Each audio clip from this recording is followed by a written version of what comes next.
Back to back ভাবে হারা ম্যাচকে জিতিয়ে ম্যাচ শেষে প্রেস কনফারেন্সে এসে কেঁদে ফেলে বড় কথা বলল রিঙ্কু সিং আর সুনীল নারিন।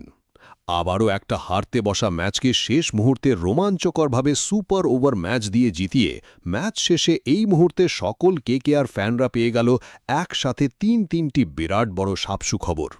হ্যাঁ বন্ধু, একটানা ৬ ম্যাচ হেরে যেখানে কেকেআর শেষ পর্যন্ত রাজস্থানের বিরুদ্ধে সপ্তম ম্যাচে গিয়ে প্রথম জয়ের স্বাদ পেয়েছিল, সেখানে তারপর তারা ৭ দিন বাদে একানা স্টেডিয়ামে অষ্টম ম্যাচটি খেলতে নেমেছিল আবারও সেই লখনৌ সুপার জায়ান্টসের বিরুদ্ধে, যেখানে এই ম্যাচেও কেকেআরের হার একেবারে নিশ্চিত ছিল যদি না এই ম্যাচে আজ রিঙ্কু সিং আর সুনীল নারিন না থাকত।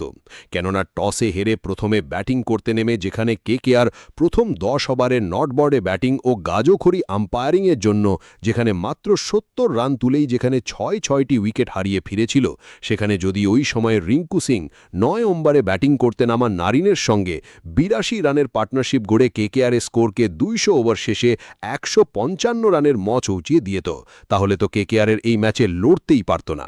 আর যে বোলিং করতে নেমেও শেষ ২-৩ ওভারে যেভাবে ধ্বজা মার্কা বোলিং করতে শুরু করেছিল, সেখানে যদি ম্যাচটা শেষ মুহূর্তে ভাগ্যক্রমে টাই না হতো তাহলে কেকেআরের পরাজয় কনফার্ম ছিল এত কিছু করার পরেও। যাই হোক, সুপার ওভারে আবারও একটা সুযোগ পেয়ে শেষ পর্যন্ত কেকেআর যেখানে রিঙ্কুর সেই ব্যথাতে মূল্যবান ৩৮ রান, ৫টি অবিশ্বাস্য ক্যাচ আর নারিনের সেই চমকপ্রদ ১ রানে ২ উইকেটে দ্বারা ম্যাচটি জিতে কেকেআর এখানকার। তো এই তো ছিল রিঙ্কু সিং আর ম্যাচের শেষে ইমোশনাল বক্তব্য।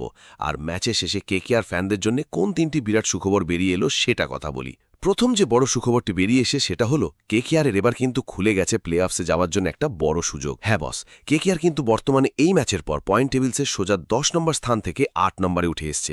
এ পর্যন্ত ৮টা ম্যাচ খেলে ২টোতে জিতে ৫টাতে হেরে ৫ পয়েন্ট এবং -0.75 নেট রান রেট, একটানা আবার ম্যাচগুলো জিতে প্লে অফস থেকে ফাইনাল খেলেছে। সেখানে যেভাবে বর্তমানে কেকেআর এবারও বর্তমানে যে তার ছন্দে ফিরে এসছে, ব্যাক টু ব্যাক ভাবে ম্যাচগুলো জিততে শুরু করেছে, বিশেষ করে তাদের সামনে যেখানে আবারও সে তাদের এরপর দ্বিতীয় যে বড় সুখবরটি বেরিয়ে এসে সেটা হলো ফাইনালি কিন্তু আজিঙ্কিয়া রাহানেকে সরানোর চিন্তাভাবনা করতে শুরু করেছে খোদ কেকেআর ম্যানেজমেন্ট। ফেবোস আজ নয়, সেই ২০২৫ থেকে যেখানে সেই রাহানের থার্ড ক্লাস ক্যাপ্টেন্সির জন্য কেকেআর ৮০% ম্যাচগুলো হেরে আসছে, সেখানে তো কেকেআরের উচিত ছিল সেই দিনই তাকে ছেটে ফেলার। কিন্তু তবুও যেখানে তাকে তার প্রতি ম্যাচ সেই ব্যাটিংটা কিছুটা বাঁচিয়ে দিত তার টিমে থাকাকে, সেখানে বর্তমানে যেহেতু তিনি কেকেআর হয়ে থার্ড ক্লাস ক্যাপ্টেন্সি করার পাশাপাশি বর্তমানে লাগাতারভাবে টানা ৫টা ম্যাচ জুড়ে ব্যাট হাতে সুপার ফ্লপ যাচ্ছেন, সেখানে তাই কিন্তু ফাইনালি খোদ কেকেআর ম্যানেজমেন্ট কিন্তু তাকে ক্যাপ্টেন্সি নয় কেকেআরের প্লেয়িং 11 থেকে কিন্তু ছেটে ফেলার প্রস্তুতি নিচ্ছে। তাই এই খবরটা তো সুখবরই, তার পাশাপাশি আরও একটা যে সুখবর হয়েছে সেটা হলো পাথিরানা এলেই কিন্তু বর্তমানে কেকেআর সবকটা ম্যাচ জিতবে ১০০% গ্যারান্টি ভাবে হবস। এই ম্যাচে পাথিরানা সেই ২০তম ওভারে প্রেসারদের সবকটা শেষ করে ফেলে স্পিনারকে নিয়ে বোলিং করানো পুরো আইপিএল ২০২৪ জুড়ে সুপার ফ্লপ যাওয়া নিকোলাস পুরান অসাধারণ ম্যানারে বোলিং করেছে।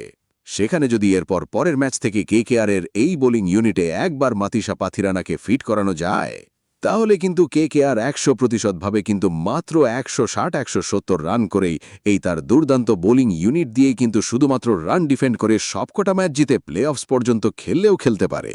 তো কেকেআর কি সত্যি সত্যি গোটা বিশ্বকে চমকে দিয়ে আবারও একবার প্লে অফসে এবার উঠতে যাচ্ছে সবকটা ম্যাচ জিতে? তা তুমি নিচে অবশ্যই কমেন্টে লেখো। আর ভিডিওটি ভালো লাগলে অবশ্যই করো লাইক, শেয়ার, কমেন্টের পাশাপাশি আরও ভিডিওর জন্য এখনই করো চ্যানেলটিকে সাবস্ক্রাইব। ধন্যবাদ।